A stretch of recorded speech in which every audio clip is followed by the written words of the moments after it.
All right, here we go. Part 4. This is the an ocean of souls from drop to source and back again. We're going to pick up where we left off talking about the Master Soul last time. Then we're going to keep going. So here we go. Finally, how does this relate to ascension, octave raising, and the architecture of infinity? Guides see you as waveform. Each time you integrate a lesson, you expand your harmonic bandwidth. That expansion changes the kind of frames you can use productively. It's like moving from a single violin string to a full orchestra.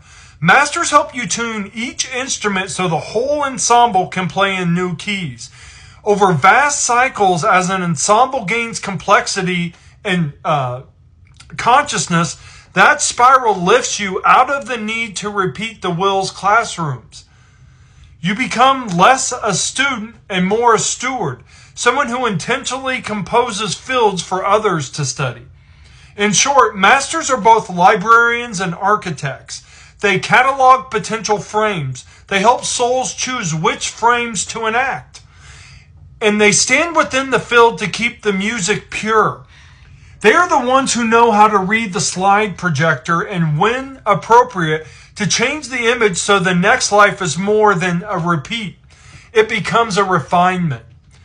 So when you think about your life, remember this. You are not entering a random story. You are stepping into images arranged by care and possibility. You will not be left entirely alone. There are presences that saw you before you chose your first breath and who will meet you again when you return. Their work is patient, unglamorous in plain sight. Their joy is not being noticed, but in seeing you breathe in the music and in time conduct a phrase of your own. That is the quiet miracle of the guide Master Soul. I'm getting ready to listen to it, but I just thought one more thing I'd like to add. And I just want to say this. When you're in this, your life review with your guides, and they all have different talismans of you, different things of different lives that were like big things for you that, led to your growth or whatnot. Everyone's always so worried about getting judged. Oh, I'm going to get judged. Dude, it's you judging you. These are other yous in the now, right now. Your spirit guides are literally other yous judging you think you. They're not going to... Why would they judge themselves? Your spirit guides are literally another you in the now, right now. And you understand that now that you've seen my other videos, you realize that now doesn't mean just right now. Now means everything happening is now. Imagine your soul as a single drop of water. In this lifetime, that drop has a name, a story, a body it animates. For me, maybe it's Tom, Susie, Josh, Carol, doesn't matter. The point is, your drop is distinct. It holds memory. It carries pattern. It shines with its own resonance. Now, when the body ends, when the vessel you've been piloting runs its course, the drop does not disappear. It returns to the ocean. But here's the part people miss. When a droplet merges into the ocean of souls, it doesn't lose its identity. You still know yourself as yourself. You are simply surrounded by countless other droplets who also know themselves. Wow, imagine that. Together, you form something vaster, the spirit ocean. It's literally, that's how we create all this. We create all this from there. That ocean is the spirit realm. It's not a void. It's not static. It's alive, shimmering, interconnected. Within it, souls gather in clusters, families of droplets that have journeyed together for lifetimes. Some are teachers, some are peers, some are younger souls just learning how to flow. It's community, but it's also individuality. Like a choir where every voice still has unique tone. And when it's time for another incarnation, you don't just vanish into nothingness. You don't get erased. You simply step forward as a droplet again, condensing into a new body depending on your maturity and depending on which of the 52 soul archetypes you're carrying. You enter a new life with specific lessons, talents, and challenges. So listen to me. There is literally nothing to be afraid of. We've done this a gazillion times. This is what the forgetting is that they always talk about, the great forgetting. We forgot that this is how it all works. There's zero to be afraid of. This is just like we have eternity. What else are we going to do? Seriously. Eternity, man. Do you think you might want to do something, get bored, try to work on yourself eventually? The drop returning to the ocean metaphor removes the fear. Death isn't annihilation, it's reunion. You don't stop being you. You just stop being confined to one glass of water. And you rejoin the ocean where all the glasses came from. Then, when it's time, you pour yourself again into a new vessel with the same essence, ready to expand into the next octave of growth. The show never ends.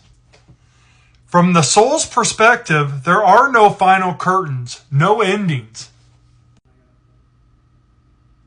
This play has always been going on. Souls arrive in groups, stepping onto the stage at different moments of the story, each with their own lessons to live, their own roles to embody. And when one act closes, another one goes. Hey, it's your guys' turn. All right, we're heading out, Frank. See you on the next one. Here's the part most people miss. You're not always incarnating forward in time. You might step into what the human mind calls the past, or what looks like the future. But all of it is now. That's the loop of this creation. Infinity playing itself through 1,000 timelines at once. So the life I call 10,000 years ago is just as present as the one I call today. This whole world, this entire story, we wrote it.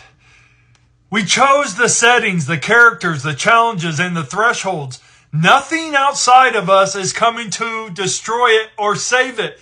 We authored the play, and now we're inside it, exploring it, having fun with it, learning through it. Even the shadows, even the threats are a part of the script we designed together. And this isn't the first time. There were other plays before this one, other universes that left their echo behind. What physicists call the signature of black holes, those aren't husks of old stories. They're games we've already played. We ended those cycles and began this one. And when this arc closes, the next will arise. We'll come up with a new story. Because what else do we do with infinity but create and create again? That's why there's nothing to fear. No war, not collapse, not death. The soul isn't a victim. It's a participant in a story it helped write. When I return to the ocean of souls, I see that I'm not just human beings who are part of this. Any life form with a Merkaba, with self-aware consciousness, moves in that same ocean, across worlds, across forms, across entire galaxies. The oceans hold them all. So take this with you. Your life isn't random. It isn't fragile. It's one act in an eternal play, a single drop in a living ocean. And when this body is finished, you don't vanish. You lift, you return, you rejoin the chorus, and you choose again. The spiral keeps turning.